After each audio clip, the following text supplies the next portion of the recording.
Hello friends, welcome to your very own favourite education channel dear school. आज हम क्या पढ़ने वाले हैं? तो आज हम क्लास 10th हिंदी का एक नया चैप्टर है जिसको हम पढ़ने वाले हैं, जिसका नाम है संस्कृति। तो ये चैप्टर लिखा है भदंत आनंद कौशल्यान जी ने, और इस चैप्टर में उन्होंने संस्कृति और सभ्यता इन दोनों के बीच में अंतर बताया है और इनको एक्सप्लेन भी किया है। तो चलिए देख लेते हैं इस चैप्टर में हमें क्या बताया गया है। सबसे पहले राइटर कहते हैं कि हम पूरी की पूरी हिंदी पढ़ लेते हैं, लेकिन जो सबसे कम शब्द समझ में आते हैं हमारे और जो सबसे ज्यादा उपयोग में आते हैं वो दो शब्द होते हैं, संस्कृति और सभ्यता।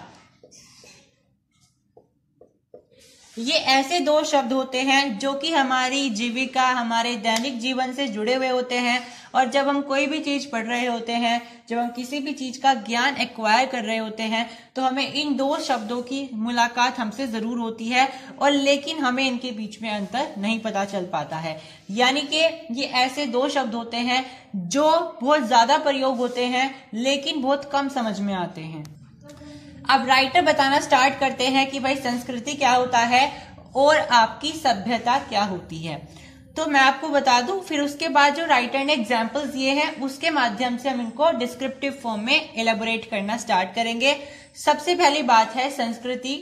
संस्कृति वो चीज होती है जो आपकी, जिस पर खुद का आपका अधिकार है। अधिकार इन द सेंस कि आपने उस चीज को इन्वेंट किया है, आपने ही उस चीज की रचना करी है, यानी कि आप ही हो जो कि उस चीज के आविष्कृत हो, यानी कि आपने उस चीज का आविष्कार किया है।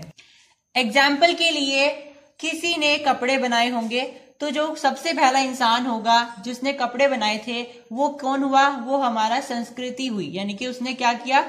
इस संस्कृति को शुरू करा। किस संस्कृति को शुरू करा? कपड़े बनाने की संस्कृति को शुरू करा। लेकिन फिर उसके बाद जितनी भी हमारी जनरेशन आई, जितनी भी लोग आए, उन्होंने इस संस्कृति का पालन किया और इसी के बेसिस पर उन्होंने या तो इसके अंदर इनर डेवलपमेंट्स करनी शुरू कर दी या फिर इसी को फॉलो करना स्टार्ट कर दिया। तो ये जो फॉलोइंग होती है इसको हम क्या बोलते हैं? सभ्यता बोलते हैं। यानी कि किसी चीज का इन्वेंशन क्या होता है? संस्कृति होती है। और जब आप उस इन्वेंशन को अपनी डेली लाइफ को आसान बनाने के लिए इस्तेमाल करते हो, उसको आप सभ्यता बोलते हो। ठीक है, जैसे कि हमारे साइंटिस्ट होते हैं, उन्होंने क्या किया है? बहुत सारे लॉज बनाए हैं, बहुत सारे नियम बनाए हैं। तो वो नियम क्या है? वो संस्कृति हो गई। और उन नियम का पालन करके आज हम अपने जीवन में आसानी से जी पा रहे हैं, यानी हमें बहुत मुश्किल नहीं होती है, या फिर किसी ना किसी तरीके से उन नियमों या फिर उन उदाहरणों के कारण हम अपने जीवन में आसानी पा रहे हैं। तो वो हमारे लिए क्या हो गई? सभ्यता हो गई। यानी कि जिन लोगों ने किसी चीज को शुरू किया है वो संस्कृति है, और हम उसको फॉलो कर रहे हैं, तो हम क्या कर रहे हैं? हम उनकी सभ्यता को आगे बढ़ा रहे हैं। अब जो व्यक्ति संस्कृति को शुरू करता है, यानी कि जो इन्वेंशन करता है, वो संस्कृत व्यक्ति होता है, और जो व्यक्ति उस संस्कृति का पालन करता है, यानी कि सभ्यता को फॉलो करता है, वो सभ्य व्यक्ति होता है। ठीक है, अब एग्जाम्पल के लिए राइटर ने बहुत सारे एग्जाम्पल दिए हैं, वहीं से कहीं से भी क्वेश्चन आ सकता है उठ करके। बहुत इंपॉर्टेंट एग्जाम्पल्स हैं सभी।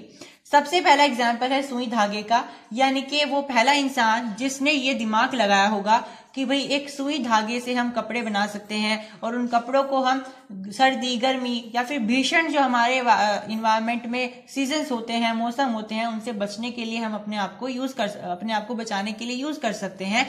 तो वो व्यक्ति कौन हुआ? वो संस्कृत व्यक्ति हुआ, क्योंकि उसने सुई धागे से कपड़े बनाने की संस्कृति को शुरू करा। और हम लोग क्या हुए? हम लोग सभ्य व्यक्ति हुए, क्योंकि हम उसकी संस्कृति को सभ्यता के रूप में आगे अभी तक लेकर के आ रहे हैं। यस। अब इसके बाद राइटर बताते हैं परिष्कृत आविष्कर्ता के बारे में। यानी कि आविष्कार तो सब करते हैं, ठीक है, लेकिन परिष्कृत आविष्कर्ता कौन होता है? देखिए, पहले क्या होता था, अगर कोई साइंटिस्ट है, उसने लॉ बनाया, तो फिर अगले जो साइंटिस्ट हैं वो उसी लॉ को लेकर के, उसी नियम को लेकर के अपने नियम निकालते थे। यानी कि मान लीजिए किसी भी साइंटिस्ट ने कोई नियम बनाया है, तो उसने बना दिया। अब दूसरे साइंटिस्ट क्या करेंगे? इसी में कमियां ढूंढेंगे और इसी कमियों को ढूंढ करके अपना एक नया कानून बना देंगे। तो ये क्या है? ये हमारी संस्कृति है। यानी कि वो अपने अपने नए नए इन्वेंशंस कर रहे हैं। लेकिन परिष्कृत आविष्कार क्या होता है, उसको समझते हैं। तो भाई परिष्कृत का मतलब होता है बिल्कुल शुद्ध, यानी कि प्योर। जैसे हमारे पास बिल्कुल एक प्योर यूनिक आइडिया आता है जो कि हमारे पास ही है और किसी के पास नहीं है, तो हम उसको बोलते हैं कि हमारे पास ये आइडिया कौन सा है, ये हमारे पास परिष्कृत आइडिया है। एग्जाम्पल के लिए न्यूटन को सब जानते हैं। न्यूटन ने ग्रेविटेशन यानी गुरुत्वाकर्षण का आविष्कार किया था। किस तरीके से किया था? वो सेब के पेड़ के नीचे बैठे हुए थे, उनके सर पर सेब आकर के गिर गया था। फिर उन्होंने दिमाग लगाया कि ये सेब नीचे ही क्यों गिरा है, ये ऊपर ही क्यों नहीं रहा या हवा में क्यों नहीं उड़ रहा।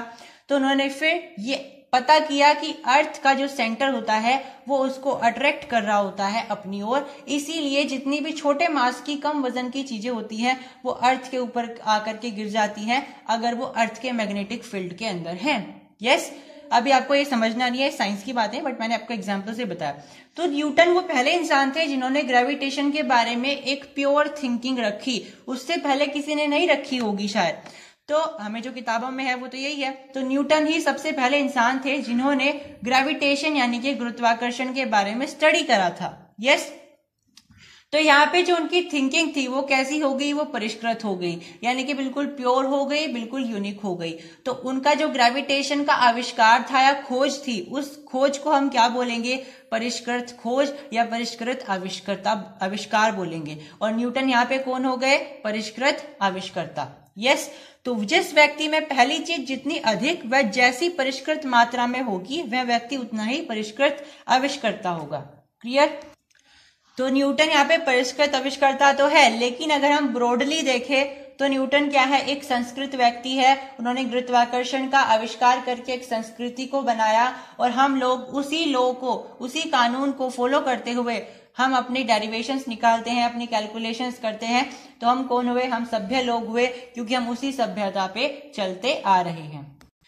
ऐसे ही जिस व्यक्ति ने सबसे पहले आग का इन्वेंशन किया होगा यानी फायर का इन्वेंशन किया होगा, उस व्यक्ति की भी पूरी सोच रही होगी, पूरी परिष्कृतता रही होगी, क्योंकि उसे भूख लग रही होगी तो उसने क्या किया होगा? आग का इन्वेंशन किया होगा अपना खाना पका करके बनाने के लिए, या फिर हो सकता है उसे ठंड लग रही हो इसलिए उसने आग का इन्वेंशन करने की उसके अंदर ये फीलिंग आई हो कहीं से कि मुझे पत्थर से टकराने से यहाँ पे फायर प्रोड्यूस हो जाएगी। तो बहुत सारे कारण रहे होंगे, कोई नहीं जानता है कि इनिशियली कौन सा रीजन रहा होगा उन लोगों का जिन्होंने फायर बनाई। लेकिन जिसने भी बनाई थी वो उनकी परिष्कृत फीलिंग हुई होगी, परिष्कृत थिंकिंग रही होगी, जिन्होंने ये आविष्कार किया। ठीक है, और वो लोग क्या हुए? वो संस्कृत व्यक्ति हुए और आज तक हम फायर का इस्तेमाल कर रहे हैं। तो भाई आज तक हम उस सभ्यता को बरकरार रखे हुए हैं, तो हम लोग कैसे लोग हुए? हम लोग सभ्य लोग हुए। अब यहाँ पे नोट करने वाली बात होती है कि जरूरी नहीं है अगर आपको संस्कृत व्यक्ति बनना है तो आपको कोई इन्वेंशन ही करना पड़ेगा, ऐसा नहीं होता है। सबसे बड़ा इन्वेंशन होता है आपकी दया। आप अपने अंदर से, अपने मैनकाइंड फीलिंग से आप बताते हो किसी को भी कि आपके अंदर दया है। कैसे बताओगे? उसकी हेल्प करके, उसे उसकी मजबूरी में उसकी हेल्प करके, उसको अगर उसे जरूरतमंद है कोई तो उसकी मदद कर दोगे आप, आपके पास जो भी सब्सटेंसेस हैं, जो भी मटेरियल्स है। यस, तो सबसे बड़ा आविष्कार होता है आपकी मदद, आपकी हेल्प। तो यहाँ पे राइटर ने इसी का एग्जाम्पल दिया है। इसका एग्जाम्पल कौन है? रूस का भाग्य विधाता लेनिन। तो भाई रूस के जो भाग्य विधाता हैं इनका नाम लेनिन है। मतलब लेनिन एक आदमी थे, उनको हम जो रूस वाले लोग हैं और पूरी दुनिया भर में जो लोग हैं उनको रूस का भाग्य विधाता के नाम से जानते हैं। वो क्या करते थे? उनके डेस्क में जो भी डबल रोटी होती थी, जो भी खाना होता था, वो अपने आप ना खा करके दूसरों की मदद करते थे। जो भी भूखे लोग होते थे, जो हंग्री लोग होते थे, उनकी मदद करते थे। तो उन्होंने यहाँ पे क्या किया है? उन्होंने यहाँ पे हेल्प करी है दूसरों की। तो दूसरों की हेल्प करना is the most, you can say is the easiest way to make a creation, to make a invention. ठीक है, जरूरी नहीं है आपको खुद से ही अपनी कोई इन्वेंशन करनी है। You just have to help others, this will be the great invention. Yes, क्योंकि हर इन्वेंशन के पीछे एक नया इमोशन होता है, so it has its own uniqueness, right. इसी चीज में आपके यहाँ पे एक और नाम दिया हुआ है जिनका नाम है कार्ल मार्क्स। तो कार्ल मार्क्स क्या चाहते थे कि भाई जो मजदूर लोग हैं उनको उनका अधिकार मिले, उनसे बेमतलब का बिना फालतू का ज्यादा समय तक जो काम लिया जाता है उनको उनसे ना लिया जाए, उन्हें भी प्रॉपर हॉलीडेज मिले, प्रॉपर वर्क मिले, प्रॉपर अपॉर्चुनिटीज मिले, सारी चीजें मिले। तो उन्होंने पूरा जीवन अपना मजदूरों की सेवा में, मजदूरों के लिए लड़ने में लगा दिया। तो उनके पास सब कुछ होगा, लेकिन उन्होंने फिर भी अपना जो पूरा जीवन है वो इस चीज में लगा दिया कि जो जरूरतमंद लोग हैं, जो लाचार लोग हैं, उनकी मदद की जाए। तो वो भी क्या हुए, वो हमारे संस्कृत व्यक्ति हुए। और आज से लगभग 2500 साल पहले जो हमारे सिद्धार्थ थे यानी गौतम बुद्धा जी थे, उन्होंने अपना घर त्याग दिया था। वो बहुत बड़े राजा के एक कुमार थे। उन्होंने अपना घर इसलिए त्याग दिया था क्योंकि वो ये देखना चाहते थे कि मैं तो बहुत खुश हूं, मेरे पे तो कोई कमी नहीं है, लेकिन मेरे अलावा मेरे घर के बाहर जो लोग दुखी हैं उनको भी मुझे मदद करनी है। मुझे देखना है कि वो किस तरीके से रह रहे हैं। यानी कि जो लालच है, लड़ाइयां हैं, झगड़े हैं, मृत्यु है, जन्म है, ये सारे फैक्टर्स बाहर दुनिया में चलते रहते हैं। तो सिद्धार्थ क्या चाहते थे कि इन सब चीजों को मैं फील करूं और इन सब चीजों को एनालाइज करूं। ठीक है, तो उन्होंने तपस्या करी थी 7 दिनों तक लगातार बैठ करके पीपल के पेड़ के नीचे, और उन्हें फिर एक तरीके से वर्शिप का एक ज्ञान आ गया था। यानी कि उनके अंदर बहुत बड़ा एक शक्ति आ गई थी, जिससे उनके पास ये नॉलेज आ गई थी किसी भी इंसान को कैसे समझाया जा सकता है, उन्हें कैसे उनकी लाइफ के मोरल वैल्यूज को समझाया जा सकता है। तो भाई उन्हें क्या जरूरत थी अपना इतना बड़ा राज्य छोड़ने की? तो जरूरत थी, क्योंकि अगर सब ऐसे ही सोचने लग जाएंगे तो फिर क्या होगा। तो उन्होंने क्या किया, उन्होंने ये किया कि मैं तो खुश हूं लेकिन लोग बहुत दुखी हैं, तो मुझे उनके लिए काम करना चाहिए। तो गौतम बुद्धा जी ने यही कदम उठाया और इस प्रकार वो एक संस्कृत व्यक्ति कहलाए। हमेशा ध्यान रखना, संस्कृति का अगर सभ्यता यानी कि कल्याण, एक तरीके से आप बोल सकते हो, यानी संस्कृति का अगर कल्याण से नाता टूट जाता है तो वो संस्कृति नहीं कहलाती, बल्कि वो असंस्कृति हो जाती है।